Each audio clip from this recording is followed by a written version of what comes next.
बिस्मिल्लाहिर्रहमानिर्रहीम अस्सलामु अलैकुम वरहमतुल्लाहि वबरकातुहू।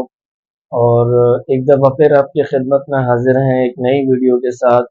और जैसा कि आप लोगों को मालूम है कि हमने एक सीरीज़ स्टार्ट की हुई है chapter number 1 function and limits की, क्लास 12 से बोर्ड मैथमेटिक्स ओल्ड बुक की। अभी तो बुक जो है वो चेंज हो गई है, लेकिन मैं ओल्ड बुक के ऊपर काम कर रहा हूँ, तभी ओल्ड बुक वाली वीडियोस अपलोड कर रहा हूँ। तो आज का जो हमारा टॉपिक है जिसको हम डिस्कस करेंगे वो है concept of function in terms of variable. तो आइए, या concept of function in terms of variable कहते हैं या एक्सप्लिसिट फंक्शन कहते हैं, बात एक ही है। यानी दोनों की डेफिनेशन क्या है, सेम है, बात दोनों की ही सेम है। कैसे, पहले इसको डिस्कस करते हैं फिर इसको भी डिस्कस कर लेंगे। क्या कहता है कि let X and Y be two variables. यानी सपोज कर लें कि हमारे पास दो वेरिएबल्स हैं, कौन कौन से, एक है एक्स और दूसरा है वाई। दो वेरिएबल्स हैं and let variable Y depends upon variable X. यानी अब जो हमारा y वेरिएबल है वो किसके ऊपर डिपेंड कर रहा है, x के ऊपर डिपेंड कर रहा है।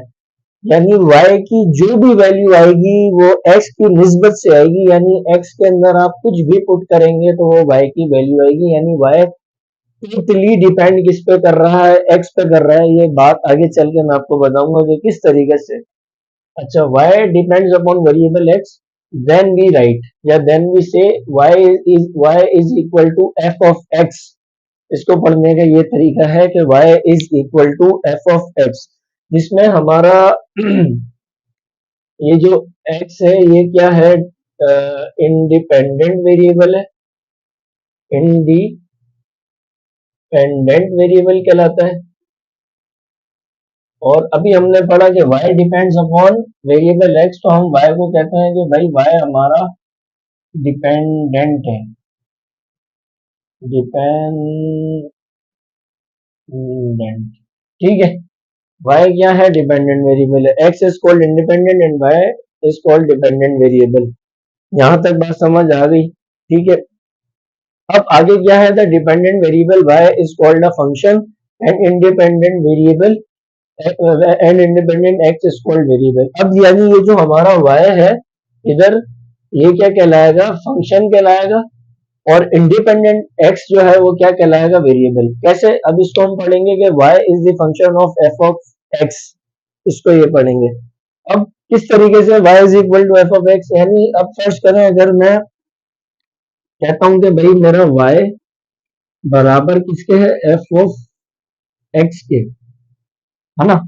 अब इस x में आप जो भी वैल्यू पुट करें, फर्स्ट करें मैंने इधर अगर 1 पुट करा तो ये हो जाएगा f ऑफ x की जगह, जब मैं 1 पुट करूंगा तो ये हो जाएगा 1, 2 पुट करूंगा तो ये हो जाएगा 2। यानी y टोटली डिपेंड किस पे कर रहा है, x पे कर रहा है। x की आप जो भी वैल्यूज पुट करेंगे वही वैल्यू, मतलब फिर y की वैल्यू निकल कर आएगी। इसी वजह से इधर कहा गया था कि x is independent and y is dependent. ठीक है, यानी टोटली डिपेंड y x पे कर रहा है। x चेंज होगा, x की जो भी वैल्यू होगी फिर y, हमें पता चलेगा कि y की वो वैल्यू। अच्छा, अच्छा दूसरी डेफिनेशन, और या तो ये या तो फिर ये। अब ये फंक्शन क्या, ये डेफिनेशन क्या है, ये और भी ज्यादा आसान है। क्या कहती है कि it is a function in which y dependent variable is completely expressed in terms of independent variable. यानी आसान अल्फाजों में अगर बताऊं तो इस फंक्शन का ये मतलब है कि y को आप टोटली एक तरफ कर लें और x की वैल्यूज जितनी भी हो वो एक तरफ हो। इसको हम क्या कहते हैं, एक्सप्लिसिट फंक्शन भी कहते हैं। ठीक है, या तो concept of function in terms of variable या एक्सप्लिसिट फंक्शन, बात एक ही है।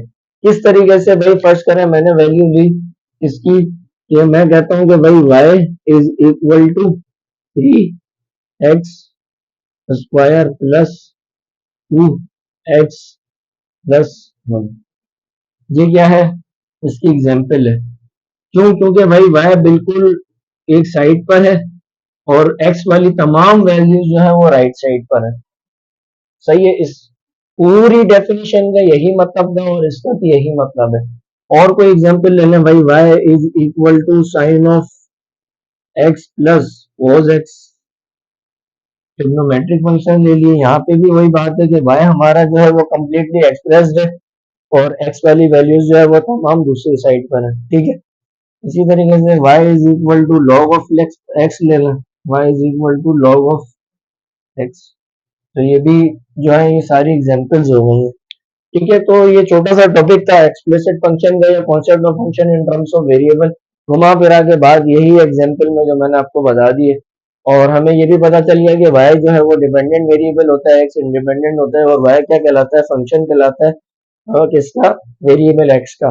y is the function of f of x। फिर वही बात कि जहां जहां मतलब x की वैल्यूज आप जो जो पुट करेंगे y की मुख्तलिफ वैल्यूज हमें मिलती रहेंगी, ठीक है। तो इसको हम वो भी कहते हैं, क्या कहते हैं कि जब मैंने आपको फंक्शन का टॉपिक पढ़ाया था तो उधर मैंने एक बात बताई थी कि इसको हम मशीन भी कहते हैं, कि इसमें आप कोई इनपुट देते हैं तो हमें आउटपुट जाके मिलता है, ठीक है। तो वो फंक्शन वाली वीडियो जो है वो मेरी चैनल पे मौजूद है, वो देख लिएगा। और ये वीडियो अगर अच्छी लगी तो इसको लाइक करिएगा, शेयर करिएगा ज़्यादा से ज़्यादा, चैनल को भी सब्सक्राइब करिएगा और मुझे भी दुआ में याद रखिएगा। अल्लाह हाफ़िज़।